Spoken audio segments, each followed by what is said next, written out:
Hi guys! Meron tayo ditong items from Shopee and i-unboxing ko kasi inaantay na to ni Michael. Gagamitin niya daw. So, in-order namin to sa Shopee last 3 days ago. Tapos dumating siya ngayon. Ngayong, what's the day today? Sunday? Saturday. Saturday. Kahapon siya dumating ng gabi. So, unbox natin. Ang bilis lang ng shipping nila. Actually, okay yung packaging niya. Kaya lang, may nagbutas dito. Hindi ko alam kung sino nagbutas. Si, ano yata. Kung hindi ba si Courier. Yung mga nagde-deliver, sinilip nila. Delisyoso. Kung anong laman. Bakit mabigat? Ay! Ano guys, saan ba ito? Iba yung pagkakapakit. Ang daming pakit. So, it is Japan quality makes the difference. Japan quality. So, Japan brand.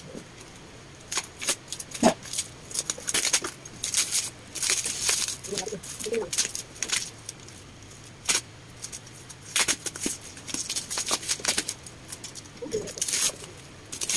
Ito ba?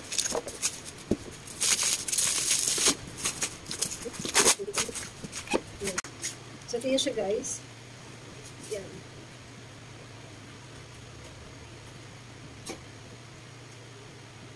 So, guys ay vacuum.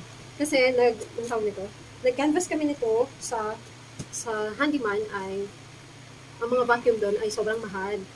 Meron doon nagre-range ng 5,000, 6,000.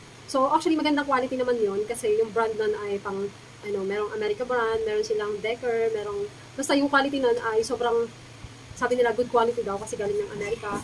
And this one, naghanap kami ng mas mura kasi wala daw budget si Michael para doon kasi sobrang mahal. And eto, nahanap namin ito sa Shopee na mas mura. Ayan, mas mura sa Shopee. And sabi dito, ito ay Fujihama. Ano to? Japan brand. So, di ba? Maganda din naman yung Japan brand. Now, sige, buksan na natin. Kasi gagamitin lang to ni Michael sa ano niya. Mag-scroll na kasi siya. So, yung alikabok ng kahoy, gusto niya iba-vacuum. Ayaw niya ipawalis sa akin. Ayaw niya daw makalat. Gusto niya yung kalat niya daw, siya daw yung maglilinis. Kaya yun, nag-order siya nito. Sabi ko, kasi kung bibili kami dun sa handyman, sobrang mahal. Sabi ko, ikaw lang naman ang gagamit niyan. Kasi nagwawalis tambong naman ako pag nagwawalis. Tsaka, semento naman yung sahig namin, hindi naman carpet. So, hindi siya, na gagamitan mo ng vacuum, di ba? So, yun lang. Gagamitin niya lang to sa niya pag nagpuputol siya ng kahoy. So, sabi ko, yung maliit lang, tapos yung mura lang. Sabi ko, ganun. So, yun, nakahanap siya sa Shopee. Sa Shopee niya to na-order. Ayun. So, ito yata yung sa paa. Ay, sa paa. Panghugot. So, ito. One. Bakit ganito? Nag-look. Sana okay siya. Kasi parang na-dislocate na yung ito siya. Madali siyang matupi, kaya siguro natupi na yung, meron siyang brush, parang brush dyan. Tapos ito yung maano sa sahig. So, parang malambot na rubber, ganun. So, I think okay lang siguro yan. Tapos ito yung kanyang hose, yung that hose ba tawag dito? Yan, malaki. Yan. Malaki siya, and mahaba.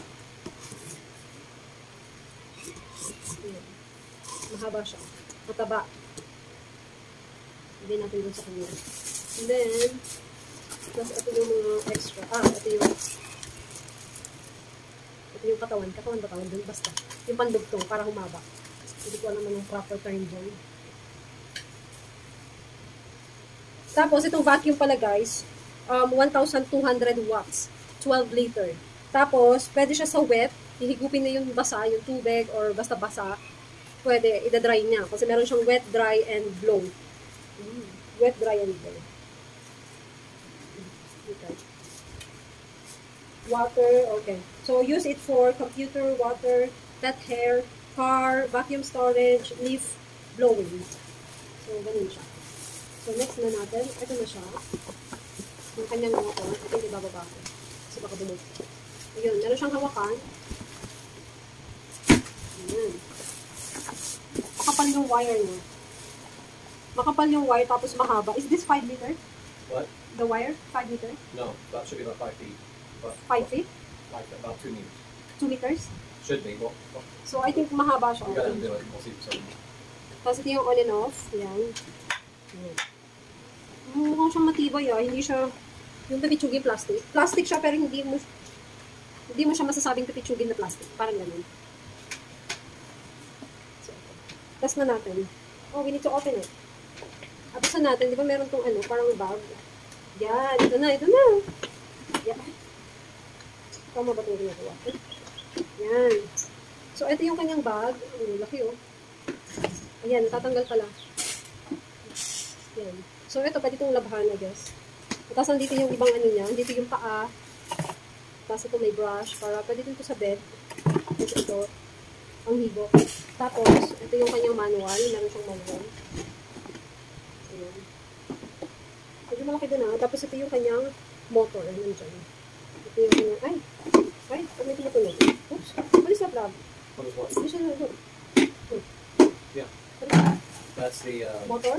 no, that's the directional valve. So, it's fine, huh? Yeah. In fact, So, ito try natin. It's easy. Not easy to install. No, it's tight, which is good. It's good, huh? Means you don't want the wheels falling off.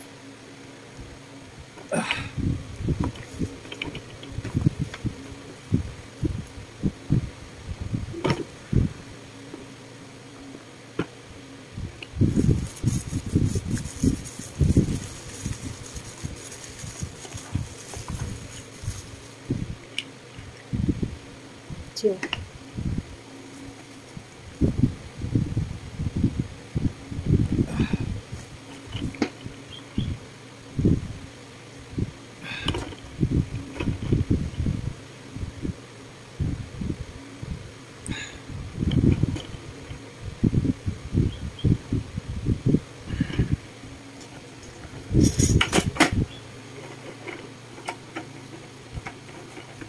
Good.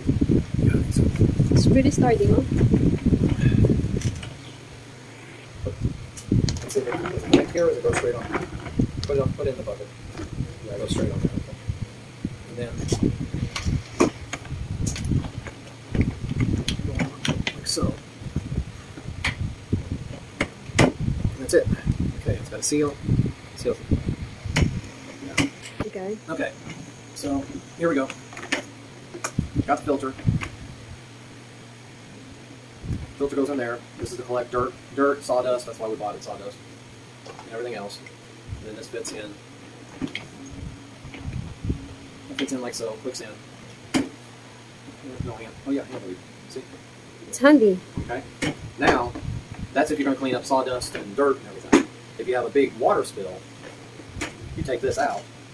You just install it without the water filter. The water goes into the bucket, and then when you clean up the water, you just go and dump the bucket. Okay, good. Okay. So basically, that one is only for dry, huh? Yeah, this is the clean. Yeah, For this is dry. for cleaning dry. Yeah. Now, most people in America, they throw this away Why? because most people who buy these kind of vacuums are woodworkers or shop workers, and it gets in the way and it eats up space in the Oh, container. So they just use it like this. But no, we're going to use the filter. good.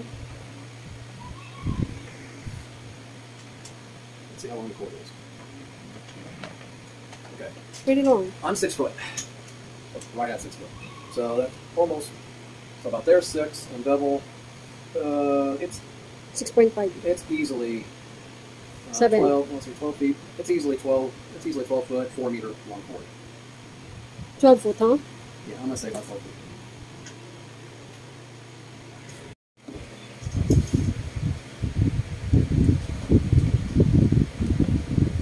Okay, that's pretty good snug.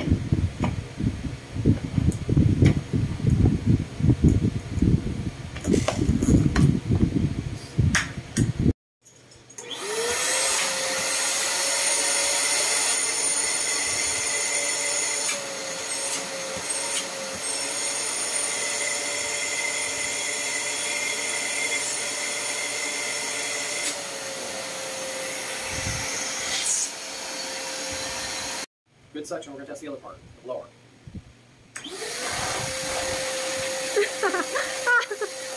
Why are you doing that? Oh my god. That's pretty good. Let your armpit dry. just like fun, huh? Hmm? It's a good fun. Actually, it's actually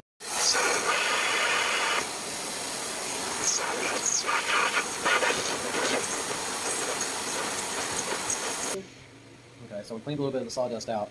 My saw is designed that if you want, you can actually grab this Oh, you can put the vacuum there, and you can stick the vacuum in there. and then. When you run the saw, you turn the vacuum on and it pulls most of the sawdust into the vacuum automatically. Oh, really? It goes to the vacuum directly? Yeah. Really? But I'm not going to do that until I can get what's called a kill switch, flip switch.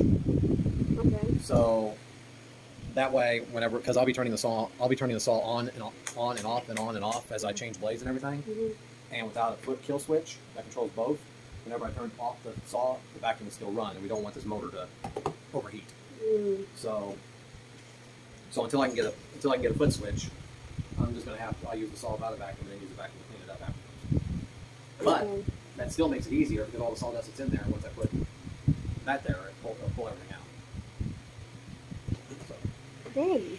I mean, I know this is a review for the vacuum cleaner, but for a low-level scroll saw like the Makita SJ401, I'm so far impressed with it. That probably no Filipina has done in this apartment ever, unless they had chairs and rags.